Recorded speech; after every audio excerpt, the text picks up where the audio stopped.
Hello dear student, स्वागत है आप सभी का एक्सपी क्लासेस में। मेरा नाम है मुकुंद। कक्षा 12 गणित के अंतर्गत हम लोग मोस्ट इंपोर्टेंट क्वेश्चन देख रहे थे और मोस्ट इंपोर्टेंट क्वेश्चन सीरीज के अंतर्गत आज इस वीडियो लेक्चर के अंतर्गत हम लोग बात करने वाले हैं चैप्टर नंबर 12 लीनियर प्रोग्रामिंग की।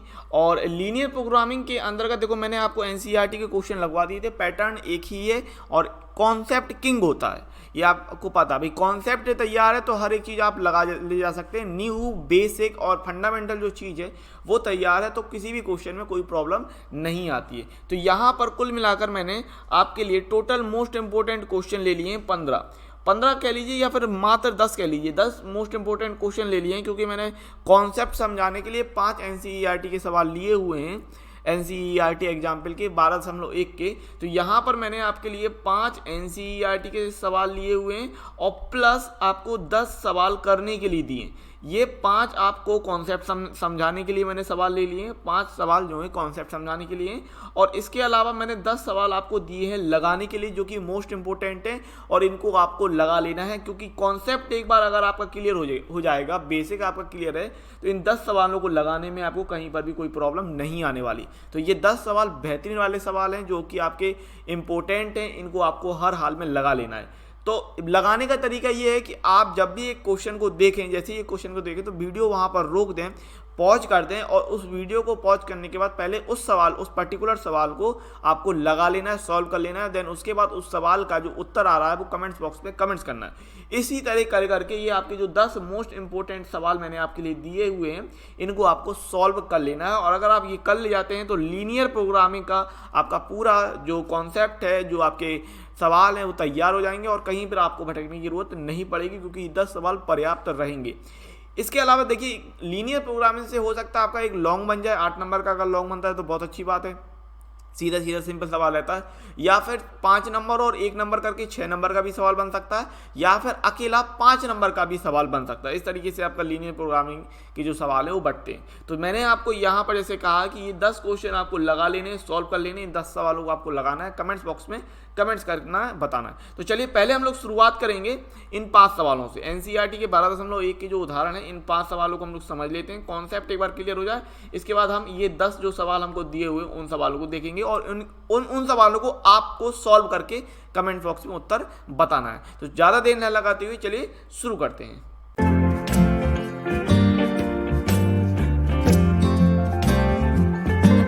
तो आगे देखते हैं और उदाहरण 1 की बात करते हैं। उदाहरण 1 आपको कह रहा है कि आलेख द्वारा निम्न रैखिक प्रोग्रामन समस्या को हल कीजिए निम्न व्यवरोधों के अंतर्गत। ठीक है, तो ये आपको असमगाएं दे दी हैं। ठीक है, कह रहा है आपसे कि x + y ≤ 50, 3x + y ≤ 90, x > 0, y > 0। ठीक है, और फिर कह रहा है कि z = 4x + y का अधिकतम मान ज्ञात कीजिए।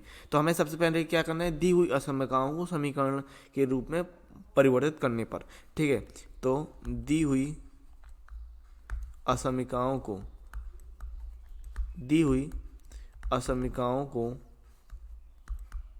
समीकरण रूप में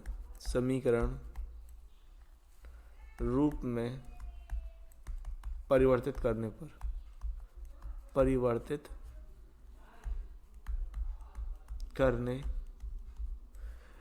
दी हुई समीकरणों को समीकरण रूप में परिवर्तित करने पर, तो यहाँ से हमें क्या मिल जाएगा, x + y = 50। ठीक है, 3x + y = 90। इसके अलावा हम ले सकते हैं x = 0 और y = 0। अब यहाँ पर हमने इसको मान लिया समीकरण नंबर 1, इसको कह दिया समीकरण नंबर 2। देखो x = 0 x कहलाएगा और y = 0 y कहलाएगा, सीधा सीधा। ठीक है, इसके अलावा यहाँ पर समीकरण 1 और 2 के लिए, जैसे मैंने आपसे कहा कि एक समीकरण से अगर आपको रेखा में परिवर्तित करना है तो उसके लिए हमें 2 बिंदु चाहिए। तो समीकरण 1 से, ठीक है, समीकरण 1 से बिंदु। अब देखो समीकरण 1 से हमें क्या क्या बिंदु मिलने वाले हैं। अगर आपने y का मान 0 रखा तो x का मान 50 मिल जाएगा, तो 50 0। और अगर आपने x का मान 0 रखा तो y का मान आपको 50 मिल जाएगा। ठीक है, इसके बाद समीकरण 2 से बिंदु।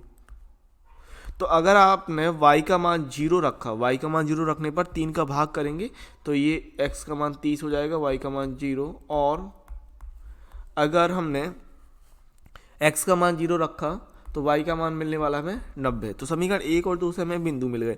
इसके अलावा हमें ये चाहिए पड़ता कि कहीं ना कहीं जो रेखाएं हैं वो क्रॉस करेंगी, ठीक है, इंटरसेक्ट करेंगी, प्रतिच्छेद करेंगी, तो हमें उनका प्रतिच्छेदन बिंदु भी चाहिए। तो समीकरण 1 और 2 को घटाने पर समीकरण, या फिर ऐसे कर सकते हैं समीकरण 2 माइनस 1 से, तो समीकरण 2 कितना भाई 3x प्लस वाई बराबर 90, और समीकरण 1 है x प्लस वाई बराबर 50। तो माइनस माइनस माइनस ये हम घटा रहे हैं, और यहाँ से हमने ये कैंसिल कर दिया, 3x में से x गया तो ये बचा 2x, एंड 90 में से ये 50 गया तो बचा 40, ठीक है। तो हम सिंपली यहाँ से क्या कह सकते हैं, x बराबर कितना आ गया, ये 20, ठीक है ना, x बराबर हमें मिल गया 20। अच्छा, x बराबर 20 मिल गया तो हम यहाँ से कह सकते हैं समीकरण 2 से, ठीक है। यहाँ पर हमने कह दिया समीकरण 2 से, तो समीकरण 2 कितना है अपने पास, x, समीकरण 2 की जगह समीकरण 1 कहेंगे क्योंकि समीकरण 1 है x प्लस वाई, ठीक है। तो यहाँ पर हम कह सकते हैं समीकरण 1 से x प्लस वाई बराबर 50, तो x की जगह में 20 रखना है, तो 20 प्लस वाई बराबर 50, तो y बराबर हो जाएगा 50 माइनस 20, तो यहाँ से हमने y का मान निकाल लिया 30, ठीक है। तो ये y का मान हमारे पास 30 आ गया। तो समीकरण 1 और 2 के प्रतिच्छेदन बिंदु, समीकरण 1 व 2 का प्रतिच्छेदन या प्रतिच्छेद बिंदु, ठीक है, प्रतिच्छेद बिंदु कितना आया हमारे पास 20 और 30। अब देखो ये 90 हो रहा है, 50-50 हो रहा है, 50-50 हो रहा है पॉइंट, और 20 और 30, तो इस हिसाब से जो आपको कार्तीय तल में पॉइंट लेने होंगे वो 10, 20, 30 के हिसाब से हम लोग ले लेते हैं, ठीक है।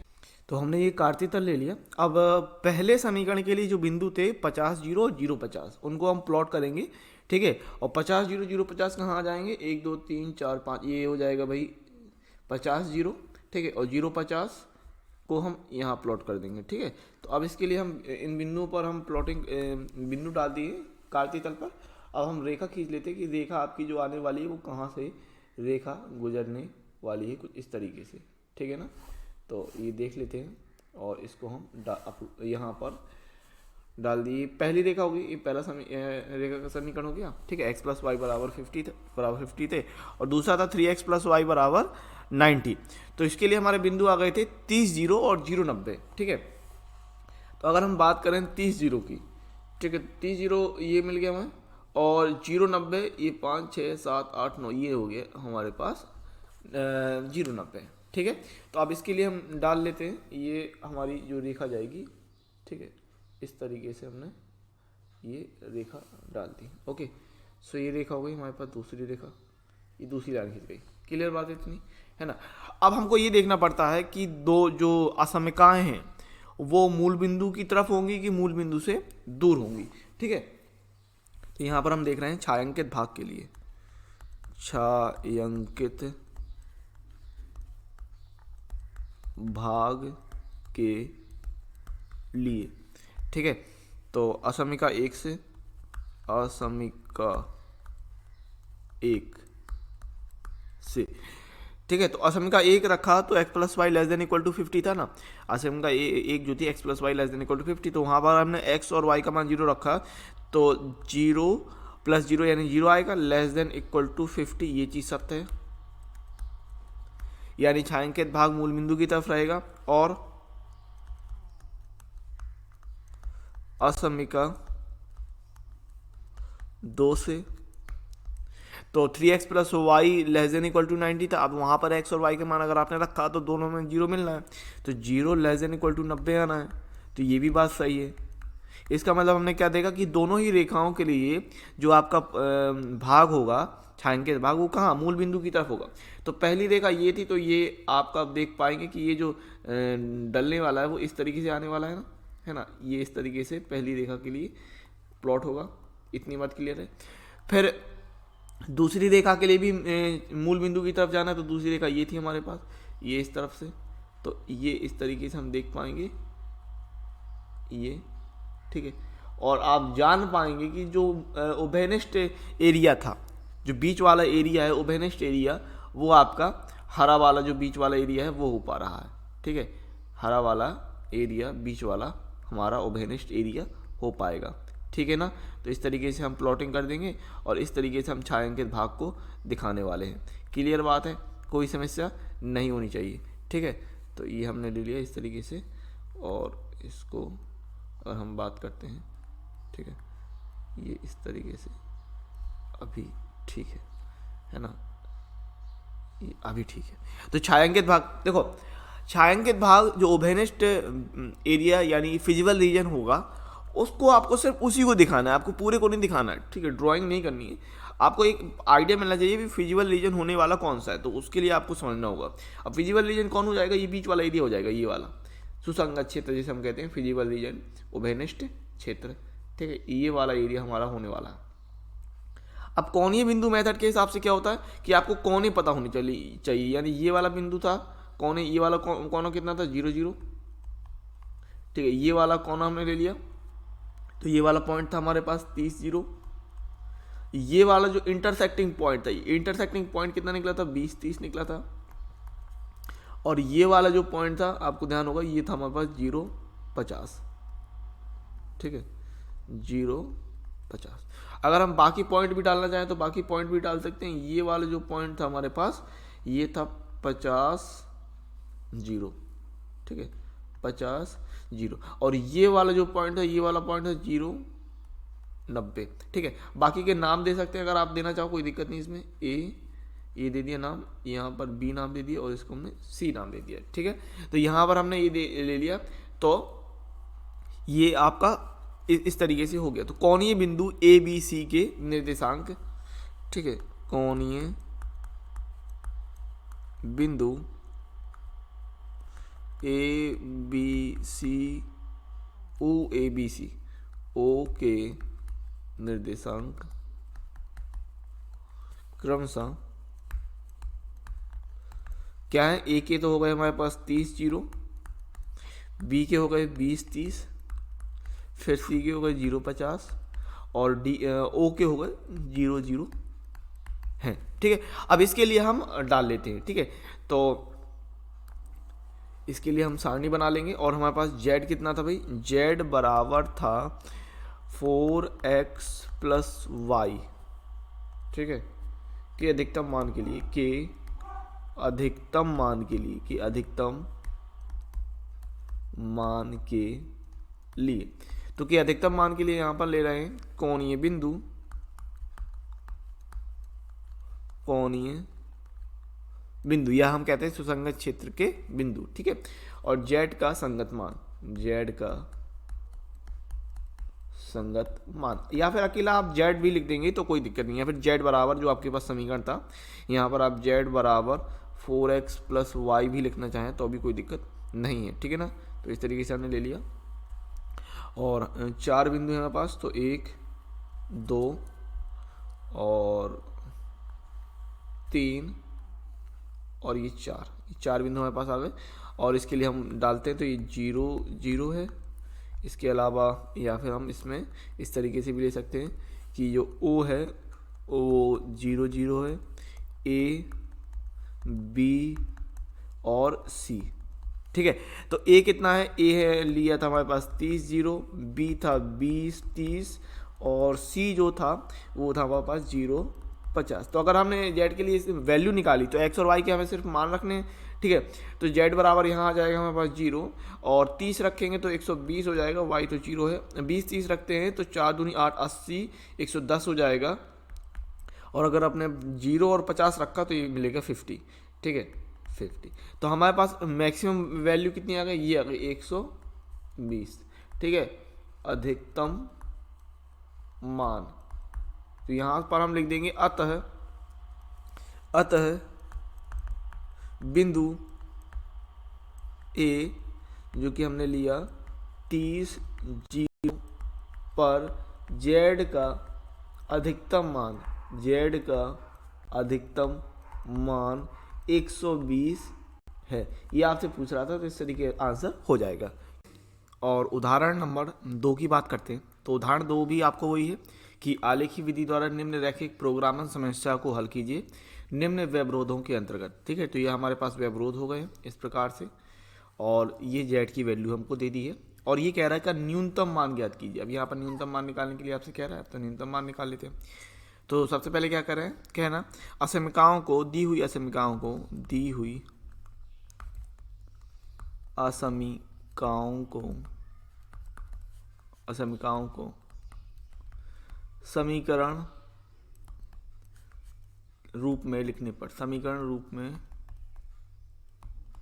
लिखने पर, तो समीकरण में लिखते हैं x प्लस 2y बराबर 10 और 3x प्लस 4y बराबर 24। ठीक है, इसके अलावा x बराबर 0, y बराबर 0। ठीक है, x बराबर 0 और y बराबर 0। ठीक है ना, और यहाँ पर हमने इसको ले लिया समीकरण नंबर 1, समीकरण नंबर 2। फिर आपको बिंदु चाहिए, तो समीकरण 1 से बिंदु, समीकरण 1 से बिंदु, समीकरण 1 से बिंदु क्या मिलेगा, अगर हमने y का मान 0 रखा तो x का मान होगा 10, तो 10 0, और अगर x का मान 0 रख रहे हैं तो y का मान 5 निकलने वाला है। ठीक है ना, क्योंकि 2 का भाग हो जाएगा। समीकरण 2 से बिंदु, तो समीकरण 2 से बिंदु अगर हम बात करें तो y का मान 0 रखने पर 3 का भाग होगा, तो 8 3 24, तो 8 0 आएगा, और अगर हमने x का मान 0 रखा तो 4 का भाग हो जाएगा, तो 6 चौके 24, 6 आ जाएगा। तो समीकरण 1 और 2 से हमने बिंदु निकाल लिए। ठीक है, इसके अलावा हमें इंटरसेक्शन पॉइंट भी चाहिए पड़ता, तो इनको हम सॉल्व कर लेते हैं दोनों को। तो सिंपली है कि समीकरण 1 में 2 का गुणा करके, समीकरण 2 से घटाने पर, ठीक है, घटाने पर, तो यहाँ समीकरण 1 में 2 का गुणा करेंगे तो 2x प्लस 4y बराबर 20 और 3x प्लस 4y बराबर 24 घटा देंगे, घटाने पर, तो माइनस माइनस माइनस चिन्ह बदलते हैं, 4y से 4y कैंसिल हो रहा है, ये बचेगा माइनस x बराबर माइनस का 4, यानी यहाँ से कह सकते हैं x बराबर हमें मिल गया 4। ठीक है, x बराबर 4 मिल गया। फिर समीकरण 1 में अगर हम वैल्यू रख देते हैं, ठीक है, समीकरण 1 से, समीकरण 1 से, या फिर यहाँ पर ले लेते हैं इस तरीके से, यहाँ पर ये चीज़ ले लेते हैं समीकरण 1 से। ठीक है, समीकरण 1 से, समीकरण 1 कितना था अपने पास, x प्लस 2y बराबर 10 था, और यहाँ पर अगर आपने x का मान 4 रखा तो प्लस 2y बराबर 10 और 2y बराबर 10 माइनस 4, सो 2y बराबर 6 एंड y बराबर हमारे पास हो गया 3। ठीक है, तो ये हो गए दोनों समीकरण का प्रतिच्छेदन बिंदु। ठीक है, समीकरण 1 व 2 का, समीकरण 1 व 2 का प्रतिच्छेद बिंदु, प्रतिच्छेद बिंदु, तो प्रतिच्छेद बिंदु क्या होने वाला है, 4 और 3। अब हम ड्रॉ करेंगे। ठीक है, और कार्तीय तल लेने वाले हैं। सिंपली देखो 4 3 है, इसके अलावा हमारे पास 10 0 8 0 0 5 0 6 ये बिंदु हैं, तो 1 2 3 करके आप कार्तीय तल ले लेंगे, इसमें कोई प्रॉब्लम नहीं होगी। तो अभी हम ये देख लेते हैं कि ये जो बिंदु है, हमने कार्तीय तल ले लिया, ये बिंदु जो है वो किस प्रकार से प्लॉट होने वाले हैं। ठीक है, तो समीकरण 1 के लिए 10 0 0 5। ठीक है, सो 10 0 0 5 अगर हम बात करें, 10 0 1 2 3 4 5 6 7 8 9 10, 10 यहाँ पर हो गया, 10 0 और 0 5 कह रहा था, तो 1 2 3 4 5, ये 5 ले लिया हमने, 10 0 0 5 करके इस तरीके से हमने ले लिया। इसको प्लॉट करते हैं। ठीक है, इसको ड्रॉ कर लेते हैं, और समीकरण 1 के लिए हमने ये रेखा खींच दी इस तरीके से कुछ। ठीक है, तो समीकरण 1 के लिए ये रेखा हो गई।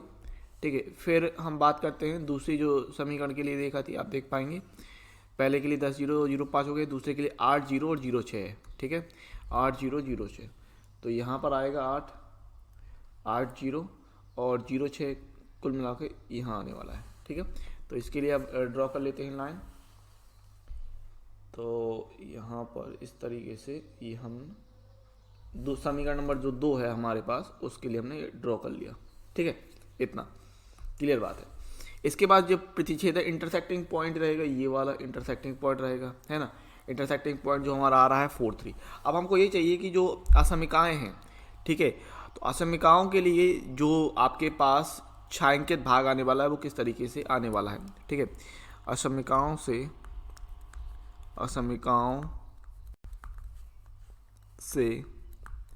छायांकित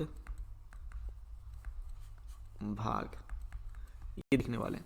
तो पहली असमिका कितनी थी हमारे पास, x plus 2y greater than equal to 10, x plus 2y greater than equal to 10।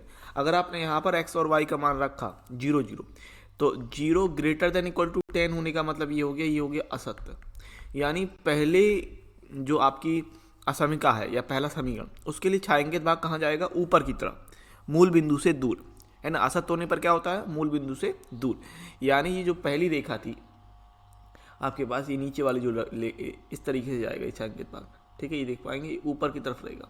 किसके लिए, ये पहले समीकरण के लिए। ठीक है, पहले समीकरण के लिए बात समझिएगा। ठीक है, पहले समीकरण के लिए ये ऊपर की तरफ लेने वाले हैं हम। ठीक है, इसके बाद दूसरी असमिका की बात कर लेते हैं। और दूसरी जो असमिका है हमारे पास 3x plus 4y less than equal to 24। अगर x और y का मान 0 रखा तो 0 लेस देन इक्वल टू 24, ये हो रही सत्य। तो अब इसके लिए क्या आने वाला है, इसके लिए नीचे वाला हिस्सा होने वाला है। बात को समझिएगा। ठीक है, यहाँ पर गौर कीजिएगा, यहाँ पर जो हिस्सा है ये हिस्सा ऊपर की तरफ है। ठीक है, इसके लिए, और जो दूसरी लाइन ये है इसके लिए ये नीचे की तरफ हो रहा है। ठीक है, लेकिन एक बात समझिएगा, ये वाला जो हिस्सा, अब आप कहेंगे छायांकित भाग कहाँ होगा, तो ये वाली जो रेखा आप देख पाएंगे ये पहली रेखा थी। ठीक है, ये रेखा जो थी वो पहली रेखा थी। ठीक है ना, इस तरीके से समझिए। तो इसमें ही जाएगा ऊपर की तरफ, किसकी तरफ ही जाएगा, ऊपर की तरफ। तो ये ऊपर, यहाँ पर ये ऊपर की तरफ रहेगा कि नहीं। ठीक है, लेकिन ये दूसरे वाले में क्या होगा, जब हम इसको फॉलो कर रहे हैं दूसरी लाइन को, तो ये इस तरफ को आएगा। ठीक है, तो जो उभयनिष्ठ भाग अपन को मिलने वाला है, जो आपके पास उभयनिष्ठ भाग होने वाला है, वो सिर्फ ये होने वाला है। ठीक है, सिर्फ ये वाला भाग उभयनिष्ठ होने वाला है। तो इतना आपको समझ में आना चाहिए। ठीक है, तो उभयनिष्ठ भाग हमको मिल गया। उभयनिष्ठ भाग क्या होने वाला है, उभयनिष्ठ भाग ये वाला एरिया होने वाला है। ये आपका सुसंगत क्षेत्र यानी उभयनिष्ठ एरिया होने वाला है।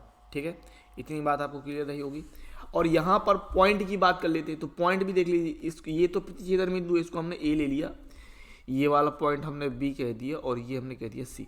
ठीक है, और पॉइंट क्या था इसके लिए, तो प्रतिच्छेद के लिए थे 4 3, यहाँ पर था 0 6, और यहाँ पर था हमारे पास 0 5। ठीक है, और चाहो तो बाकी पॉइंट भी ले सकते थे। ये है 10 0 और ये है 8 0। ठीक है, ये पॉइंट। अब आपको कौन सारे बिंदु मिल गए। ठीक है, तो हम जेड के लिए वैल्यू निकाल लेते हैं। ठीक है, तो यहाँ पर हमने लिख लिया कोणीय बिंदु, कोणीय, या फिर इतना और लिख लीजिए सुसंगत क्षेत्र, फिजिबल रीजन, सुसंगत क्षेत्र के लिए बिंदु। तो सुसंगत क्षेत्र के लिए बिंदु हमारे पास कितने मिल गए, ये हमारे पास मिल गए 4 3 0 6 एंड 0 5। ठीक है, तो यहाँ पर हम ले लेते हैं कोणीय बिंदु, और जेड कितना था हमारे पास, जेड था 200x प्लस 500y के संगत मान, इसका मान निकालने वाले हैं। ठीक है, 3 ही बिंदु है पास, सो 1 2 और ये हो गया 3, सिंपल। ठीक है, अब कौन ये बिंदु ले रहे थे, ए बराबर कितना है 4 3, बी बराबर 0 6 एंड सी बराबर हमने ले लिया 0 5। अब वैल्यू अगर पुट करी आपने जेड के लिए, तो यहाँ पर 4 3 के लिए कितना हो रहा है 2300। ठीक है, 4 दूनी 8 और 3 5 15, 15 और 8 23। ठीक है, फिर अगर आपने बी के लिए 0 से x रखा तो x का मान 0 हो जाएगा, 0 के वजह से 2 से हो गया, 6 5 30, तो 3000 आ जाएगा यहाँ पर। और 0,5 के लिए बात की तो 25 2500 आ जाएगा। तो न्यूनतम वैल्यू कितनी हो रही है? 2300 हो रही है, देख पाएंगे आप। ठीक है, न्यूनतम मान। ठीक है, तो यहां से आपने क्या कह दिया कि अतः z के लिए अभीष्ट न्यूनतम मान बिंदु 43 पर 2300 है। ठीक है, 2300 है, सिंपल। तो ये हो जाएगा आंसर। ओके, आगे बात करते हैं और उदाहरण नंबर 3 देखते हैं। तो उदाहरण नंबर 3 हमें दे रहा है कि आलेखीय विधि से निम्न समस्या को हल कीजिए निम्न व्यवरोधों के अंतर्गत। ठीक है, सो ये हमें व्यवरोध दे दिए इस तरीके से, और ये जेड की वैल्यू कह रहा है। अब यहाँ पर ये कह रहा है कल न्यूनतम और अधिकतम मान ज्ञात कीजिए। तो दी हुई असमीकाओं को समीकरण रूप में लिखने पर दी हुई असमीकाओं को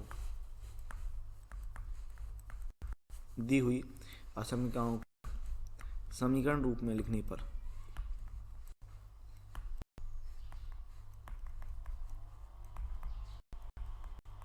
ठीक है, सो दी हुई समीकरणों को समीकरण रूप में लिखने पर क्या मिलेगा हमें? x प्लस वाई बराबर 60, इसके अलावा x प्लस वाई बराबर 10। ठीक है, और x less than equal to y कह रहा है, x बराबर वाई, x बराबर 0 और y बराबर 0। ठीक है, तो ये समीकरण नंबर 1 हो गया, ये समीकरण नंबर 2 हो गया, ये समीकरण नंबर 3 हो गया। यानी यहाँ से हम 3 रेखाएं खींचने वाले हैं। ठीक है, तो समीकरण 1 के लिए बिंदु, समीकरण 1 के लिए बिंदु। ठीक है, तो समीकरण 1 के लिए बिंदु कितने होने वाले हैं यहाँ पर हमारे पास? अगर हमने y का 0 रखा तो x का मान 60 मिलेगा, 60 0, और अगर हमने y का मान 0 रख दिया, ठीक है, x का मान 0 रखा, x का मान 0 रखने पर 3 का भाग हुआ तो हो जाएगा 20। ठीक है ना। समीकरण 2 के लिए बिंदु, तो समीकरण 2 के लिए बिंदु क्या होने वाला है? x का मान 0 पर, y का मान 0 पर x का मान 10 मिलेगा, 10 0, और x का मान 0 पर y का मान 10 मिलेगा। ठीक है, समीकरण 3 के लिए, समीकरण 3 तो आपका सीधा सीधा है, क्योंकि समीकरण 3 जो होगा वो मूल बिंदु से जाने वाली एक रेखा होगी। ठीक है, बिंदु अगर आपने x का मान 0 रखा तो y का मान 0 मिलेगा, x का मान 1 रखा तो y का मान 1 मिलेगा, इसी प्रकार x का मान 2 रखने पर y का मान 2 मिलेगा। तो समीकरण 3 के लिए तो इस तरीके से रहेगा। ठीक है ना। अब हम ये कर लेते हैं कि समीकरण 1 और 2 का प्रतिच्छेदन बिंदु क्या आ रहा है।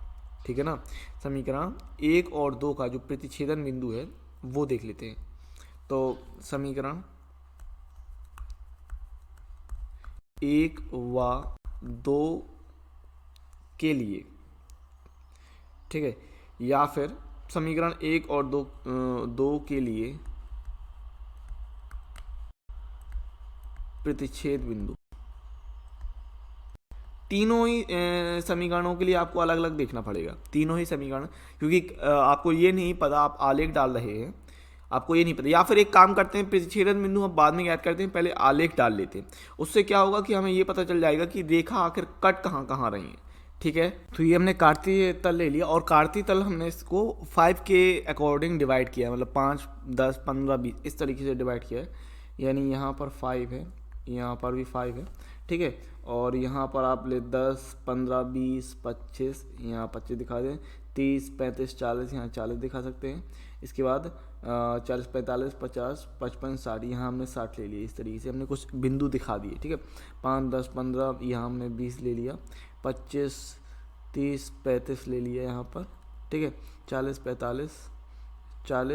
45, ठीक है, और ये 55, और यहाँ हमने 60 ले लिया। ठीक है, इस तरीके से हमने कुछ डिवाइड कर दिया, तो 5 के अकॉर्डिंग डिवाइड कर दिया। अब हम क्या करते हैं, मैंने आपसे कहा कि आप पहले रेखाओं को डाल दीजिए। ठीक है, उससे क्या होगा, हमें ये पता चल जाएगा कि कौन सी रेखा किस तरीके से आपको इंटरसेक्ट कर रही है, क्योंकि हमें फर्स्ट कोऑर्डिनेट में, प्रथम चतुर्थांश में सब कुछ करना है। तो समीकरण 1 के लिए था 60 0 और 0 20। ठीक है। तो 60 ये रहा, है ना, और 60 जीरो ये हो गया, और 0 20 यहाँ पर हो गया। तो इसके लिए हमने अगर रेखा ड्रॉ की तो यहाँ पर आप देख पाएंगे कि इस तरीके से हम रेखा ड्रॉ कर देते हैं। एक हमने ये रेखा ली और ये रेखा हमने यहाँ पर ड्रॉ कर दी, ठीक है। तो ये रेखा हमने डाल दी, ये हो गई पहली रेखा के लिए। फिर दूसरी रेखा थी हमारे पास 10 0 और 0 10। तो 10 0 0 10 कहाँ आएगा देख पाएंगे आप, सिंपल है, ये है 10 0 और ये है 0 10, ठीक है। तो इसके लिए देख लेते हैं। तो देखो ये जो सेकेंड रेखा है, दूसरी रेखा, ये आपका इंटरसेक्ट कहाँ कर रही है, दूसरे चतुर्थांश में इंटरसेक्ट करेगी, ठीक है। इसीलिए आपको फर्स्ट कोऑर्डिनेट के लिए इसका इंटरसेक्टिंग पॉइंट, प्रतिच्छेदन बिंदु नहीं मिल रहा है। तो पहली और दूसरी समीकरण, जो समीकरण दिए हैं पहली और दूसरी समीकरण, उनको हल नहीं करने वाले अपन, उनको हल नहीं करने वाले हैं, ठीक है ना। तीसरी जो रेखा है वो सिंपली आपकी मूल बिंदु से होकर जाने वाली है 45 डिग्री के एंगल पर, क्योंकि x बराबर वाई ले रहे हैं, 0 0 1 1 2 2 आएगा। तो 45 एंगल पर ये कुछ इस तरीके से मूल बिंदु से होकर जाने वाली तीसरी रेखा होगी, ठीक है।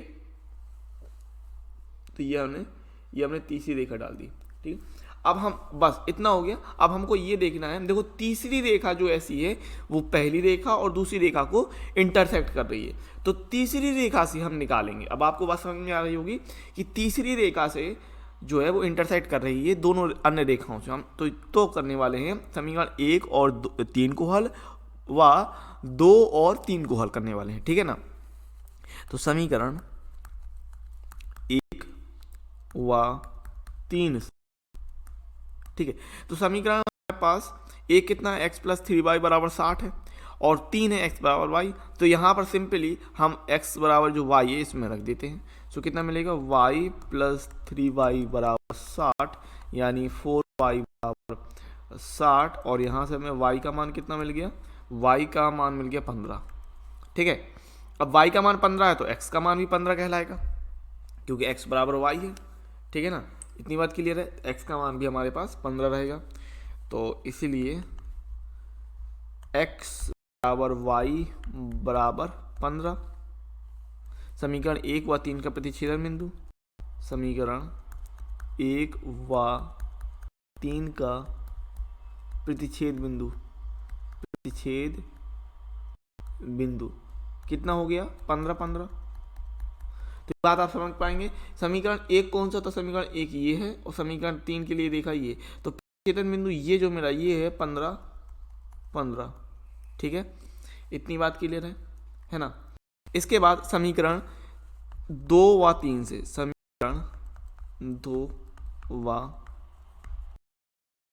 तो समीकरण 2 हमारे पास कितना था, x प्लस वाई बराबर 10, और समीकरण हम अगर 3 की बात करें तो x बराबर y है, तो यहाँ पर सिंपल रखना है y प्लस वाई बराबर 10, सो 2y बराबर 10। तो यहाँ से हमारे पास y का मान कितना निकलने वाला है, 5।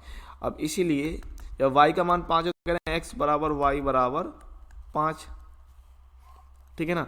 समीकरण 2 व 3 का, समीकरण 2 व 3 का प्रतिच्छेद बिंदु, प्रतिच्छेद बिंदु, समीकरण 2 व 3 का प्रतिच्छेद बिंदु होने वाला है 5 एंड 5 होने वाला है। तो ये वाला जो पॉइंट है, ये समझ पाएंगे आप, ये वाला पॉइंट है 5 एंड 5, ठीक है। ये वाला पॉइंट हमें मिल गया 5 एंड 5, ओके। यहाँ पर ये 5, ठीक है, एंड ये 5, ये वाला पॉइंट मिल गया। इसके अलावा ये वाला जो पॉइंट था हमारे पास कितना था, 0 20 था, और ये वाला जो पॉइंट था हमारे पास, ये वाला पॉइंट कितना था, ये वाला पॉइंट था 0 10 था।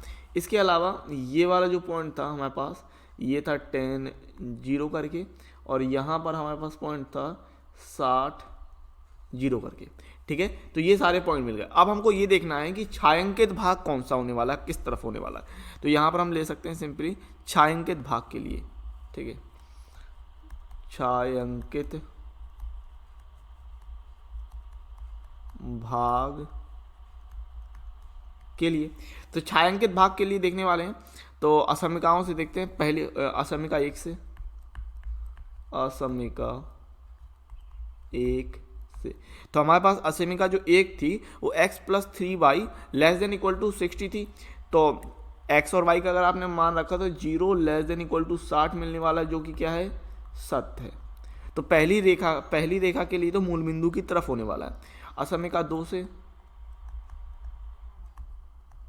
असमिका 2 से, तो असमिका 2 की अगर हम बात करते हैं तो ये था x plus y greater than equal to 0, तो 0 ग्रेटर देन इक्वल टू 10, ये हो जाएगा असत्य। इसका मतलब क्या है कि पहली रेखा के लिए नीचे की तरफ और दूसरी रेखा के लिए ऊपर की तरफ हम लेने वाले हैं, जो छायांकित भाग है उसको हम इंक्लूड करने वाले। तो इस आधार पे आप समझ पाएंगे कि जो हमें छायांकित भाग मिलने वाला, देखो पहली समीकरण के लिए, फर्स्ट समीकरण, पहला समीकरण अपने पास ये है ना, ठीक है, तो पहले समीकरण के लिए जो एरिया होने वाला है वो कहाँ जाएगा, नीचे की तरफ जाएगा, ठीक है, पहले वाले के लिए नीचे की तरफ और दूसरे वाले के लिए ऊपर के लिए। तो जो हमारे पास छायांकित भाग मिलने वाला है हमको, वो कुल मिलाकर ये छायांकित भाग हो जाएगा इस तरीके से, ये वाला छायांकित भाग, ठीक है, ये वाला छायांकित भाग हम ले रहे हैं। और यहाँ पर कोणीय बिंदु हमारे पास कितने हो रहे हैं, ये हो रहा है 5 5 15 15 5 5 15 15 0 20 और 0 10, 5 5 15 15 0 20 और 0 10, कुछ ये हो रहे हैं, ठीक है। तो सुसंगत क्षेत्र के बिंदु, ठीक है, तो सुसंगत क्षेत्र के लिए बिंदु कितने होने वाले हैं, 5 5 15 15, इसके बाद 0 20 है ना, 0 20 और 0 10, इस तरीके से हो रहा है। तो यहाँ पर हमने ले लिए कोणीय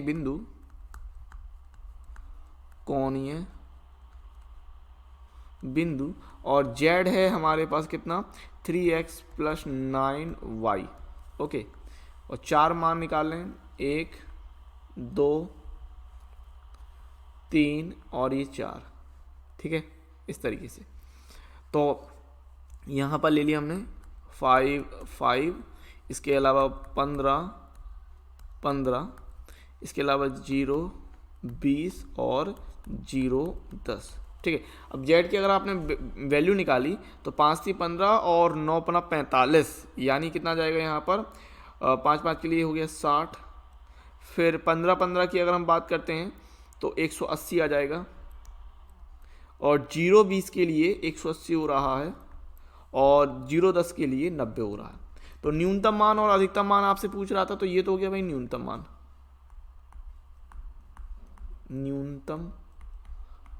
लेकिन अधिकतम मान आपके पास 2 मिल रहे हैं, आप ये देख पाएंगे, अधिकतम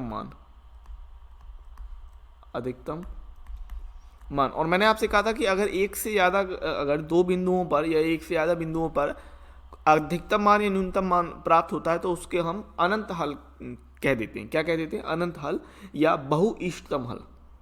इसको हम क्या बोलेंगे, बहुइष्टतम हल या अनंत हल भी बोलते हैं, ठीक है, अनंत हल, इस तरीके से। तो यहां पर हम कह सकते हैं अतः z का न्यूनतम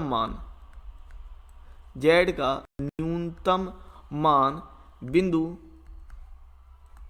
5 5 पर 60 है, और अधिकतम मान बिंदुओं 15 15 और 0 20 पर 180 है, ठीक है। तो इस तरीके से आंसर होना है।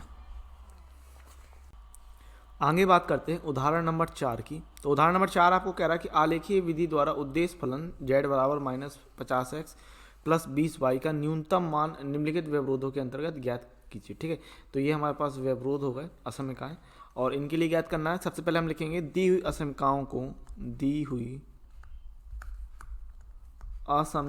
को, ठीक है। सो दी हुई असमिकाओं को समीकरण रूप में लिखने पर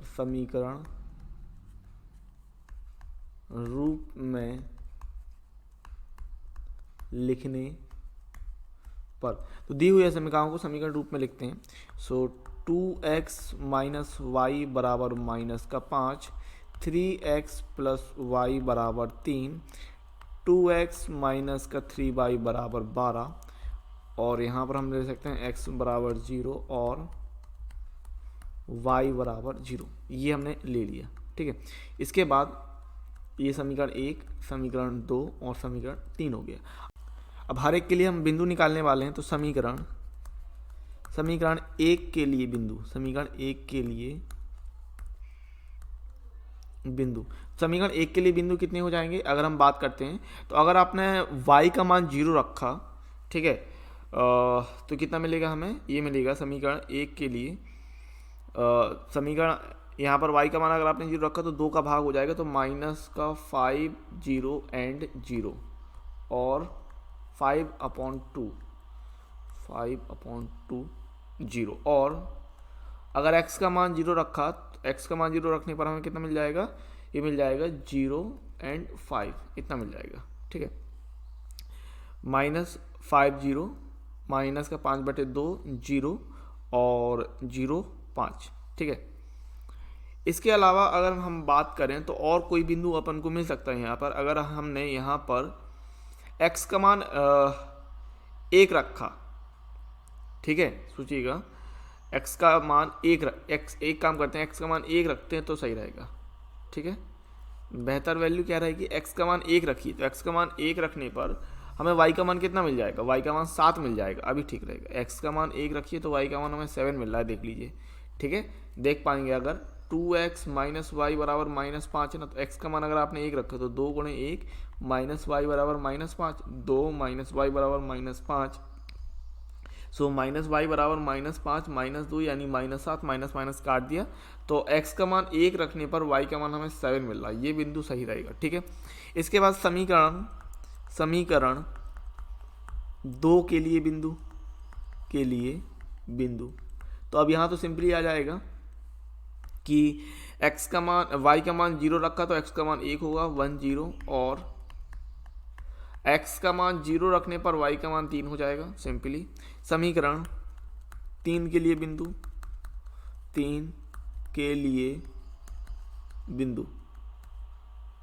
तो समीकरण 3 के लिए बिंदु कितना होने वाले हैं, y का मान 0 रखने पर x का मान 6 आ जाएगा, तो 6 0, और यहाँ पर x का मान 0 रखा तो y का मान -4 हो रहा है। ठीक है, अब सबसे पहला काम हम ये करेंगे, छायांकित के भाग बाद में देखेंगे, पहले हम इनको ड्रॉ करेंगे ताकि आपको पता चल जाएगा कौन इंटरसेक्ट कर रहा है, कौन इंटरसेक्ट नहीं कर रहा है, किस तरीके से रेखाएं जा रही हैं।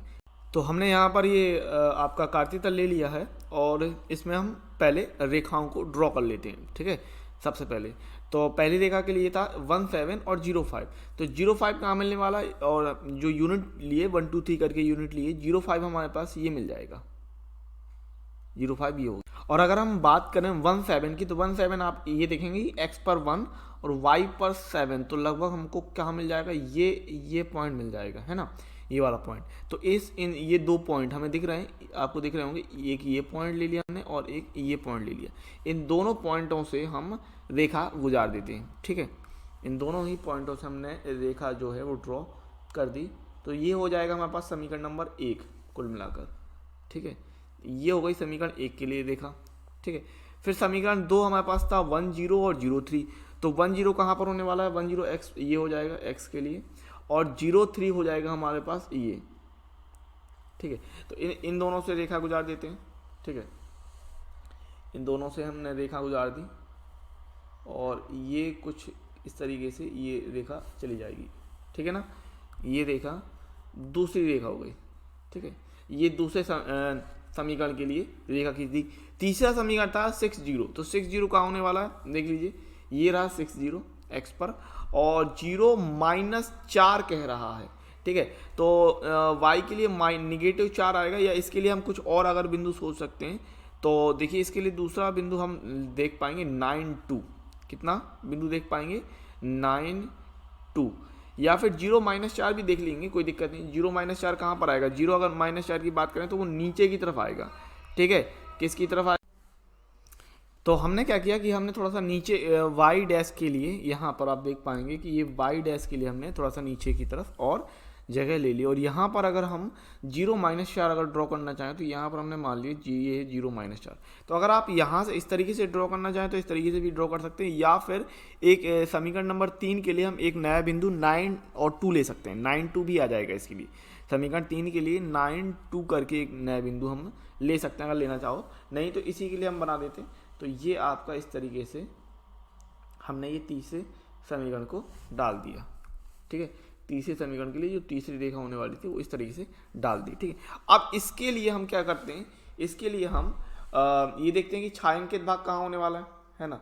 इसके लिए क्या देखना है कि छायांकित भाग कहाँ होने वाला है। ओके, तो अब देख लेते हैं यहाँ पर असमकाओं के लिए, या फिर लिख देते हैं अकेला छायांकित भाग के लिए।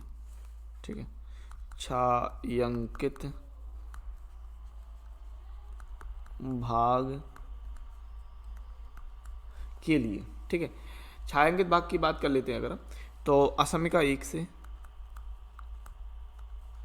असमिका 1 से, तो हमारे पास असमिका 1 कितनी थी, 2x - y greater than equal to -5। तो अगर आपने x और y का मान 0-0 रखा तो यहाँ पर हमें मिलेगा 0 ग्रेटर देन इक्वल टू -5। ये सत्य है, यानी कि जो रेखा है, जो आपकी पहली रेखा थी, वो उसका जो छायांकित भाग होने वाला है वो कहाँ होने वाला है, मूल बिंदु की तरफ। ठीक है ना, पहली रेखा कौन सी थी, ये वाली। ठीक है, पहली रेखा ये थी, तो मूल बिंदु की तरफ ले रहे हैं, यानी ये जो आपका होने वाला है वो इस तरफ से बनने वाला है। किस तरफ, इस तरफ। छायांकित भाग किस तरफ जाएगा, इस तरफ की तरफ जाएगा। ठीक है ना, फिर असमिका 2 से, असमिका 2 से, तो असमिका 2 हमारे पास थी 3x + y greater than equal to 3। तो अगर आपने x और y का मान रखा तो 0 ग्रेटर देन इक्वल टू 3 होने वाला है, जो कि असत्य है। अब जो हमारे पास रेखा थी वो ये थी, दूसरी रेखा, तो अब ये मूल बिंदु से दूर जा रहा है, तो यानी ये जो क्षेत्र जाएगा वो इस तरफ को लिए कह रहा है। ठीक है ना, फिर असमिका 3 से,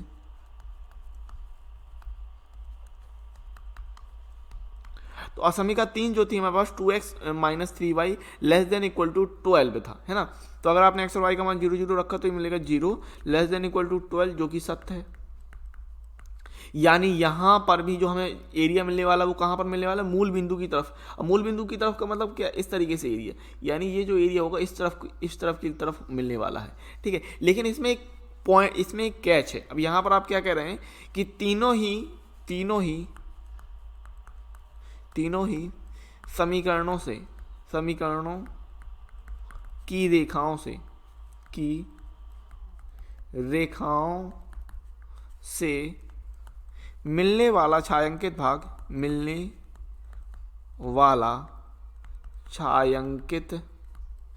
भाग परिबद्ध नहीं है।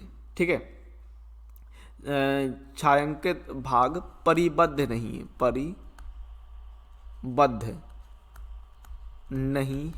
परिबद्ध नहीं होने का मतलब है अपरिबद्ध है, यानी कि बाउंडेड नहीं है। ठीक है, कैसा है, अनबाउंडेड। मैंने आपको बताया था ना कि एक एरिया ऐसा हो सकता है जहां पर जो क्षेत्र होगा वो आपका बाउंडेड ना होगा। ठीक है, यहाँ पर कोई चीज़ हो सकती है। पहले तो हम इसके कोणीय बिंदु ले लेते हैं थोड़े से। तो ये कोणीय बिंदु हमने अगर बात की तो ये कोणीय बिंदु एक ये वाला था 17, और यहाँ पर था हमारे पास 0.5, एक ये वाला बिंदु था हमारे पास कितना 0.3 करके। ठीक है, फिर इसके बाद ये वाला बिंदु था हमारे पास 1.0, यहाँ पर हमको पॉइंट मिल रहा था कितना 6.0 करके, और ये वाला जो यहाँ पर ये वाला पॉइंट हो रहा था 0-4 करके। ठीक है, अच्छा, तो यहाँ पर हम चाहो तो ये एरिया इस तरीके से दिखा सकते हैं। इस तरीके से अगर आपको दिखाना है तो हम ये वाला एरिया दिखा देंगे। ठीक है, और इसमें ये वाला हम एरिया दिखा देते हैं इस तरीके से। ठीक है, ये एरिया, और ये एरिया किस तरीके का एरिया है, ये एरिया आपका अपरिबद्ध एरिया है, अनबाउंडेड एरिया है। कैसा है, अनबाउंडेड एरिया। तो यहाँ पर हम कोणीय बिंदु और वो ले लेते हैं, कोणीय बिंदु, और z बराबर हमारे पास कितना था, z बराबर था -50x + 20y। ठीक है, तो यहाँ पर हमने 4 कोणीय बिंदु ले लिए, 0, 5, 0, 3, 1, 0 और 6, 0। ठीक है, तो 1, 2 3 4 बिंदु ले लिए, 0 5 और 0 3 1 0 और 6 0।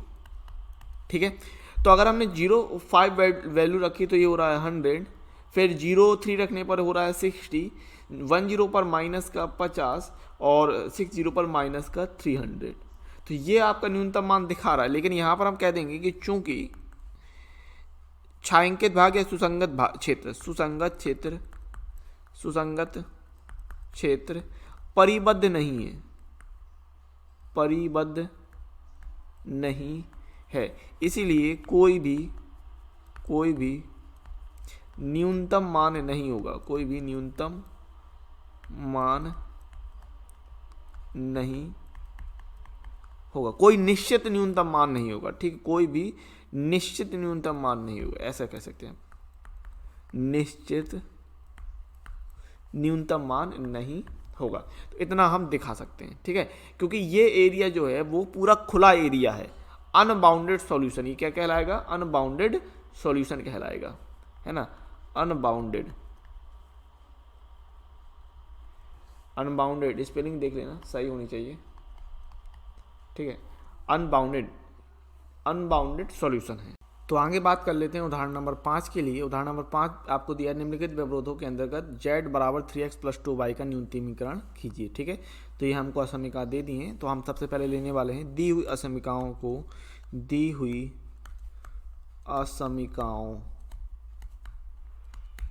को समीकरण रूप में लिखने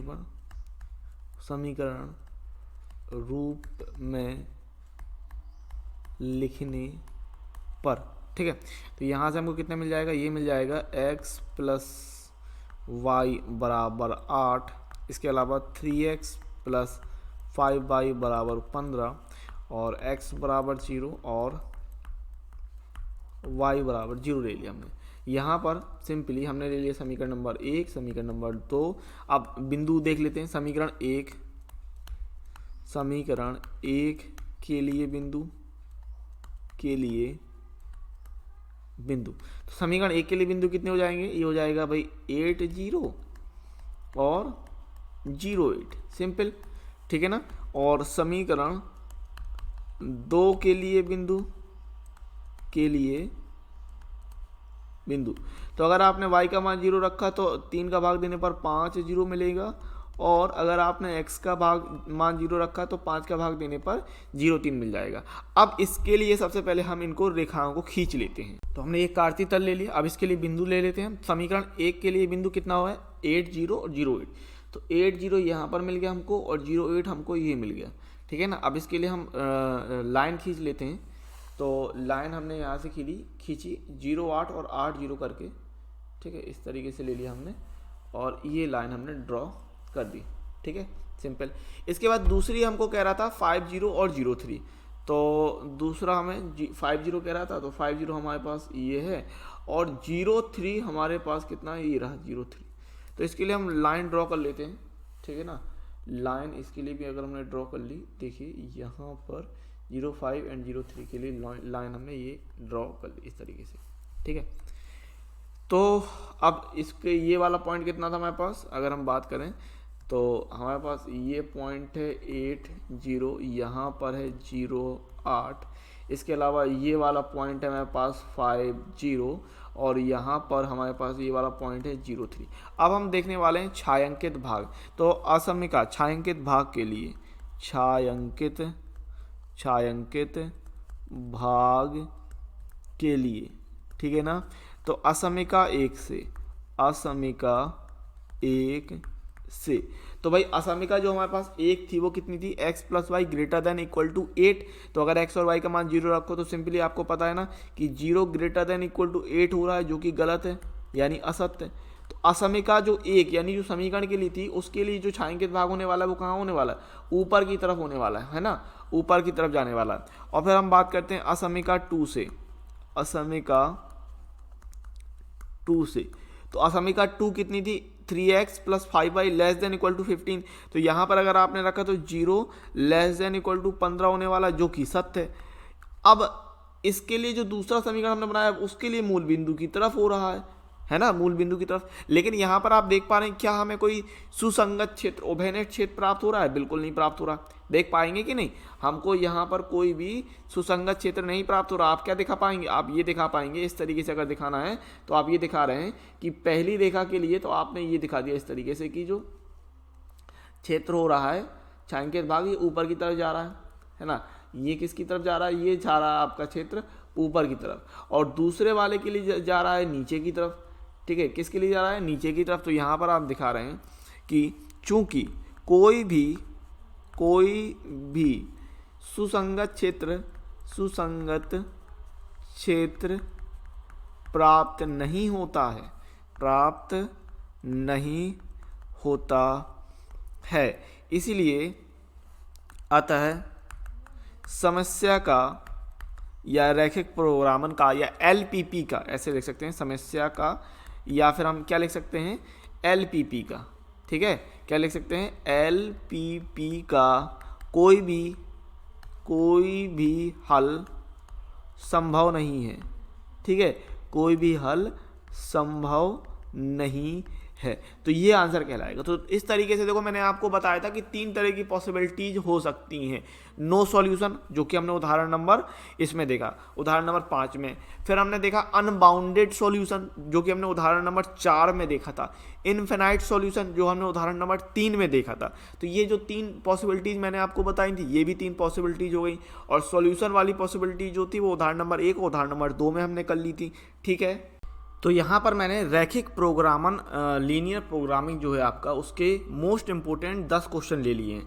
अब देखो, ये समय है आपकी प्रैक्टिस का, तो मैंने ये 10 क्वेश्चन आपको दिए हैं ताकि आप अच्छी तरीके से लगा लो, और इन 10 क्वेश्चन को आपको हर हाल में सॉल्व कर लेना है। कॉन्सेप्ट आप समझ चुके हैं, आपने एनसीईआरटी के एग्जाम्पल वाले सवाल देख लिए हैं, तो ये 10 क्वेश्चन लगाने में आपको कोई प्रॉब्लम नहीं होनी चाहिए किसी भी प्रकार की।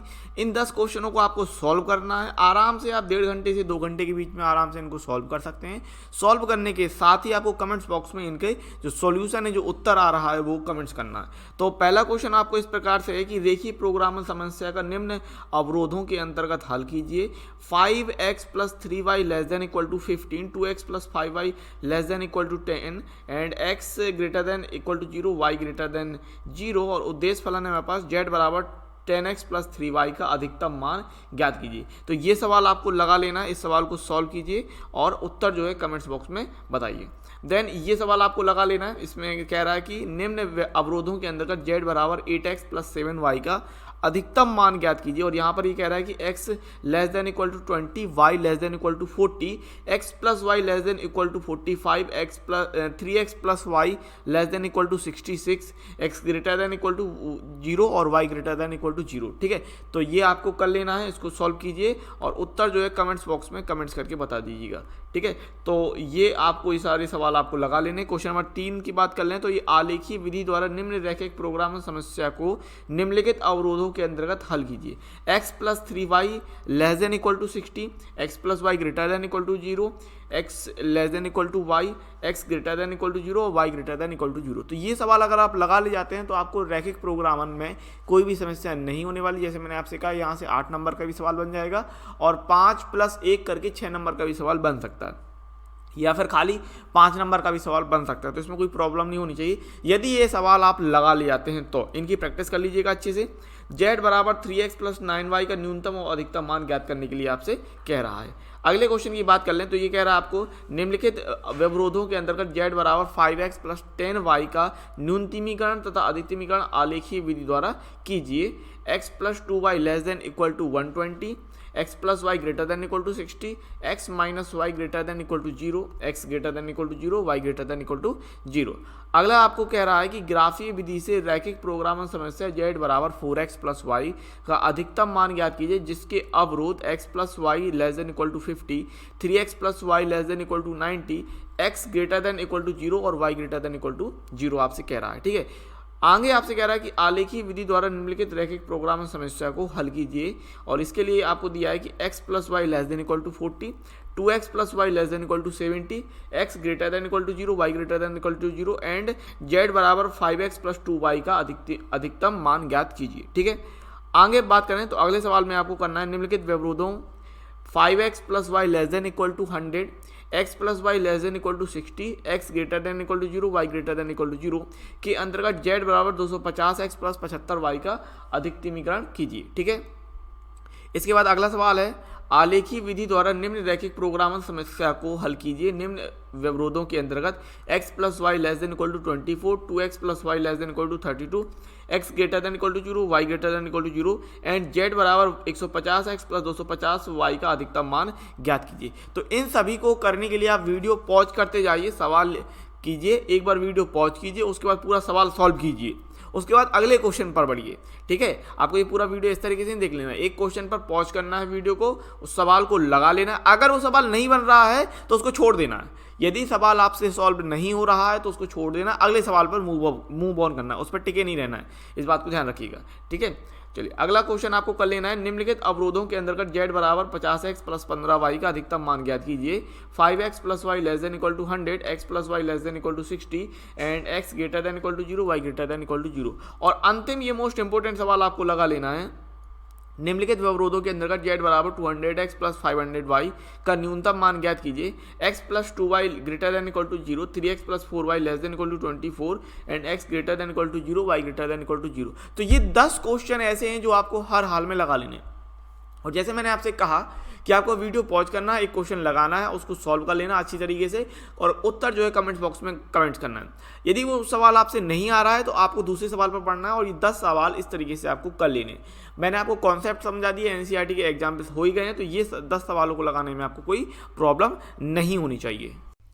100 आउट ऑफ 100 के लिए आखिर आप क्या पढ़ें, किस तरीके से पढ़ें ताकि आपके 100 आउट ऑफ 100 आ सकें कक्षा 12 गणित के अंतर्गत। तो मेरी थ्योरी के हिसाब से आपको ये चीज़ें करना बहुत ही ज़्यादा ज़रूरी है। देखिए, अगर आप एनसीईआरटी बुक से पढ़ रहे हैं तो एनसीईआरटी बुक के अंतर्गत रिवीजन करने के लिए, देखिए रिवीजन का वक्त है, ये रिवीजन के लिए आपको मैंने इंपॉर्टेंट क्वेश्चन के लिए टिक लगवा दिए। तो उस वीडियो के आधार पर आप इंपॉर्टेंट क्वेश्चन कर लीजिएगा वहाँ से एनसीईआरटी बुक से, अगर आप एनसीईआरटी बुक से तैयारी कर रहे हैं। और अगर आप किसी रेफरेंस बुक का, किसी प्राइवेट बुक का इस्तेमाल कर रहे हैं, किसी प्रकाशन का, अलग प्रकाशन का इस्तेमाल कर रहे हैं तो भी अच्छी बात है, कोई दिक्कत नहीं है। लेकिन आप अगर एनसीईआरटी बुक का तैयारी कर रहे हैं तो फिर मैंने आपको इंपॉर्टेंट क्वेश्चन के लिए टिक लगवा दिया है ताकि आप जल्दी से जल्दी रिवीजन कर सकें, तो वहाँ से वो देखिए। इसके अलावा अगर आपके पास कोई क्वेश्चन बैंक है, अब क्वेश्चन बैंक क्या होता है, तो क्वेश्चन बैंक एक इंपॉर्टेंट क्वेश्चंस की बुक होती है। ठीक है, इसे यूपी बोर्ड में क्वेश्चन बैंक के नाम से जाना जाता है। जो इंपॉर्टेंट क्वेश्चन की हमारे पास बुक होती है इसे यूपी बोर्ड में क्वेश्चन बैंक के नाम से जाना जाता है। इसके अलावा इसे राजस्थान में इसे आइडिया के नाम से जाना जाता है। तो अलग अलग बोर्ड में अलग अलग नाम से जाना जाता है, आप उसको जरूर पढ़ें। इसके अलावा आप अनसॉल्व्ड लगाएं। ठीक है, अनसॉल्व्ड लगाना बहुत ही ज़्यादा ज़रूरी है, यानी कि लास्ट ईयर के पेपर। ठीक है, अनसॉल्व्ड आप हर हाल में लगाएं। अगर आपके पास समय कम है तो कम से कम अभी अगर जितना भी आपका समय है तो एक पेपर तो आपको लगा के जाना ही है, ताकि आपको पता चले कि जो आपका पेपर आता है वो किस तरीके से आता है। और अगर आपके पास थोड़ा सा समय है तो कम से कम 3 से 5 पेपर आप जरूर सॉल्व करके जाएं। और जितने ज़्यादा आप पेपर सॉल्व करेंगे उससे उतना ही आपको एक्सपीरियंस होगा, आपको पता चलेगा कि पेपर किस तरीके से आता है, क्वेश्चन कहाँ से किस तरीके से क्वेश्चन पूछे जाते हैं। तो ये ज़रूरी है। तो इतना आप कर लेते हैं और अगर थोड़ी सी आपको किस्मत अच्छी रही और पेपर आपका बहुत बढ़िया आ गया, ज़्यादा कठिन नहीं आया पेपर, क्योंकि कभी कभी पेपर बहुत कठिन दे दिया जाता है, अगर पेपर सिर्फ मॉडरेट आया या थोड़ा सा स्लाइटली सिंपल आ गया तो आपको 100 आउट ऑफ 100 आने से कोई नहीं रोक सकता। इसके अलावा ये तो कोई किस्मत की बात, अगर थोड़ा सा सिंपल पेपर हो गया, लेकिन अगर आपने जी तोड़ मेहनत करी है, झोला छाप बोरा फाड़ के मेहनत करिए, तो फिर आपको 100 आउट ऑफ 100 लाने से कोई नहीं रोक सकता। तो ये सारी मेरी एक थ्योरी है, जहाँ पर आपको ज़रूरी है कि आप एनसीईआरटी बुक में मेरे द्वारा जो इंपॉर्टेंट क्वेश्चन टिक लगाए हैं वो अच्छे से तैयार कर लें। इसके अलावा आप क्वेश्चन बैंक देख सकते हैं और आप अनसॉल्व्ड देख सकते हैं। अनसॉल्व्ड आप जरूर देखा करें लास्ट ईयर के पेपर, और वहाँ से आप तैयारी जरूर करें। खास बात जरूरी ये है कि आपने अपना सिलेबस किस तरीके से तैयार किया है, इस बात को जरूर ध्यान रखें कि सिलेबस आपको आपके बोर्ड के अनुरूप, जो आपके बोर्ड ने कम या ज़्यादा जो भी किया है उस अनुरूप आपने अच्छी तरीके से तैयारी की हो और आपके दिमाग में आपका सिलेबस जरूर हो। तो इस प्रकार से यह वीडियो यहीं समाप्त होता है। उम्मीद है वीडियो आपको बहुत पसंद आया होगा। यदि वीडियो आपको अच्छा लगता है तो हमारे चैनल को सब्सक्राइब करने के साथ साथ वीडियो को लाइक शेयर कमेंट्स करना मत भूलिएगा। चैनल को सब्सक्राइब कर लीजिए, बेल नोटिफिकेशन को ऑल सेलेक्ट जरूर कर लीजिए ताकि जो भी नया वीडियो आपको मिले उसका नोटिफिकेशन आपको तुरंत मिल जाए और आप अपनी वीडियो लेक्चर के साथ, अपनी क्लास के साथ अपडेटेड बने रहें। अगर आपको वीडियो अच्छा लगा है तो वीडियो को लाइक शेयर कमेंट जरूर करें, और अगर आप लाइव क्लासेस को ज्वाइन करना चाहते हैं, लाइव क्लासेस को अटेंड करना चाहते हैं तो हमारी एप्लीकेशन को जरूर डाउनलोड करें, जिसका लिंक आपको डिस्क्रिप्शन में मिल जाएगा, या फिर आप प्ले स्टोर में भी सर्च कर सकते हैं XP क्लासेस, वहाँ से भी आप हमारी एप्लीकेशन को जरूर डाउनलोड करें। लाइव क्लासेस के साथ साथ वहाँ पर आपको फ्री PDF नोट सॉल्यूशन और एक डेडिकेटेड व्हाट्सएप ग्रुप भी प्रोवाइड किया जाता है, ताकि जो भी कुछ आपका डाउट हो आप अपने डाउट को उस व्हाट्सएप ग्रुप के थ्रू पूछ सकते हैं और अपनी क्वेरी को सॉल्व कर सकते हैं। यदि आप हमसे जुड़ना चाहते हैं तो हमारे सोशल मीडिया प्लेटफॉर्म को जरूर फॉलो करें। फेसबुक, टेलीग्राम, इंस्टाग्राम और ट्विटर के लिंक आपको डिस्क्रिप्शन में ही मिल जाएंगे। सभी के लिंक आपको डिस्क्रिप्शन में दिए हुए हैं, तो उनको आप फॉलो जरूर कर सकते हैं। वहाँ पर हमें मिलेंगे अगली वीडियो लेक्चर के साथ, तब तक के लिए जय हिंद, जय भारत।